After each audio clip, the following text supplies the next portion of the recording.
I wanted to make a mark for myself. All the other teams in the first 15 realised that Kings have got a new first 5. They rate him. You know, I wanted to prove to these teams that I was good enough to be here. The thing with me is that I knew that I was good enough, and not playing to my ability made that flame even dwindle down even more, because I was like, fuck man, like what's happening? You know, like I'm not that player that I know I am. I went on a search to try and find that player again, you know, and I started not caring about what other people thought of me at that stage, and I started focusing on what I could focus on, my skill set. And I was picked for the New Zealand secondary schools camp down in Palmy. It was the first time that I'd gone back to Palmy in a rugby sense since, and I was like, yeah, like I've done a lot of work in Palmy, you know, like I felt confident going into that camp, and then I ended up making the New Zealand Barbars team.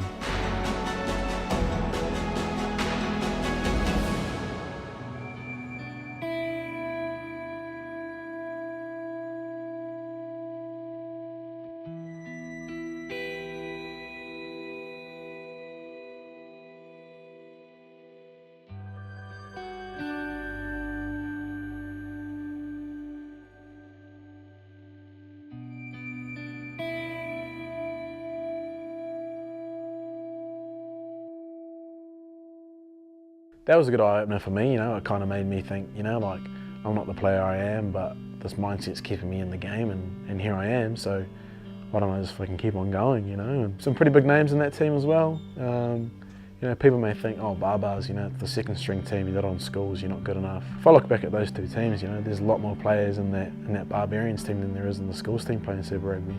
You know, Jonah Nariki, for example, he was our winger, and now he's on the All Blacks fringe, you know, he's playing some pretty good footy for the Highlanders. And you know, and again, if there's young people out there who are gunning to make schools and stuff like that, if you don't make schools, it's not the end of the world, you know. Like, you may think it's the end of the world, and it does feel like that, so process that accordingly, but it's definitely not the end of the world, man. You know, there's a lot of rugby to be played after that, and there's a lot of teams to be made.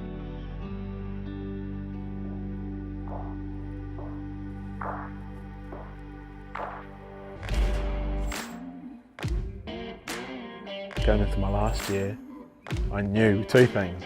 I wanted to beat Grammar, because I'd never beat them before, and I wanted to make schools. I isolated myself a lot more from external factors. I wouldn't go out to parties. I'd be in bed by 10, 11 that Saturday night so I could recover on Sunday. And I think it was driven by Cesta, my coach, was learning how to be a professional rugby player. And I took that pretty seriously, and I knew that what kind of made me take it as serious as I did is, I know I'm this player, I know I'm good enough, but I'm not playing as good as I should do. My flames is pretty low, but my attitude and my mental capacity is keeping me afloat. So I'm kind of somewhere in the middle. If I become professional and I do the 1% as well, I can get to here. You know what I mean? So I kind of put a lot of focus on my sleeping, my recovery, how I trained, what I was eating.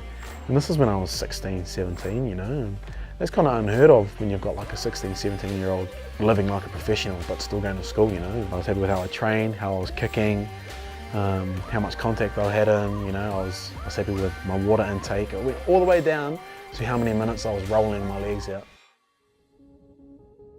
We missed out on semis that year. It shifted my focus to the schools camp and being in schools again. And I remember my coach coming up and saying, yeah, you're not fit enough. They want a 10 who's fit.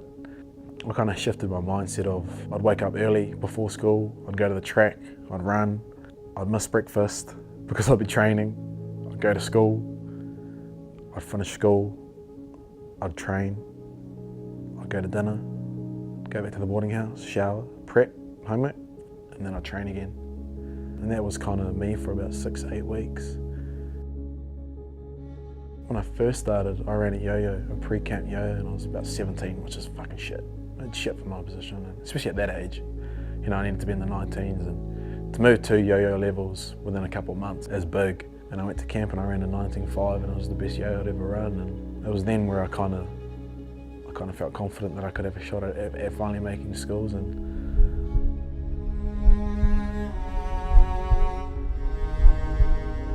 my flames, you know, one year it's it's big, the next it's fucking on ashes, you know, type of thing. So, and I was in a much better position that second year, and I remember hearing my name get called out, and I didn't care who else in my position was in that team. You know, I'd finally made it, and I remember calling mum and dad as soon as they were on the farm, and I was like, I've got some good news, and I'm like, what? And I was like, we finally got our first black jersey, and I'm pretty sure mum started crying, and just to be able to say that to them after like everything that they've sacrificed for me to be there, you know, I felt pretty good, eh? And I kind of look back at when I first started playing, when I played for enjoyment, and now I'm playing to get my flame going again. That sparked my flame. I was named on the bench to play Fiji. We were playing Fiji at Mags. Paulie Roach was the starting 10 at the time. We're like halfway through the warm-up, you know, the boys are like getting ready, you know, like they'd trained all week together, and you know, like the starting team were looking good, and then Paulie's gone down with his injury, and I'm like, fuck, that's no good. Like, I felt pretty bad for him, eh? Our coach at the time, Alfie, he was like, oh, Ryan, you're starting, and then just ran away, like as if it was nothing, you know, and that made me think, oh, yeah, sweet, I'm starting, and like, let's just get on with it, type of thing.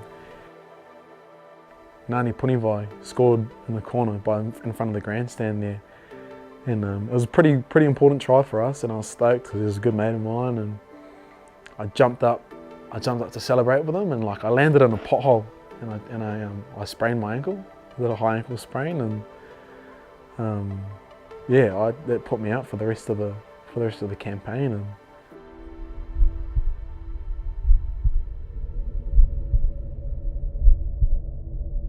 it was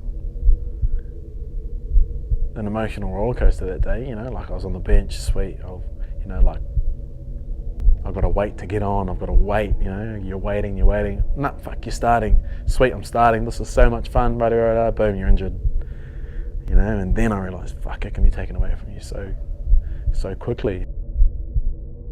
I remember talking to the coaches and the management and saying, can I stick around for the next week? We're playing Aussie. You know, like there's a lot of value I can add to the boys, film, you know, motivation type of thing for this next week. And they said, oh, we've got to send you home. The plane ride's 45 minutes from Auckland to New Plymouth, and I was crying the whole fucking way. I kind of realised how much it really meant to me to be in that team, and they put a contract in front of me for Taranaki for 2 years, and at that time, first contract, I had no idea what it kind of meant. I knew that it meant that I would be in the squad, I could potentially be playing, but I never knew what it kind of entailed. And as a 17-year-old, that's a pretty big decision. But again, another position that I'd worked hard enough to be in, and that I was grateful enough to be in at the same time. So I kind of shifted my focus towards that as I kind of worked my way out of high school. Signing that dotted line I kind of felt that feeling again when I was 10 years old, of running out onto that stadium with 20 people out there thinking that it was packed, you know, like it was just, it took me back there, and that's the feeling that I kind of held back onto, so it ignited my flame again.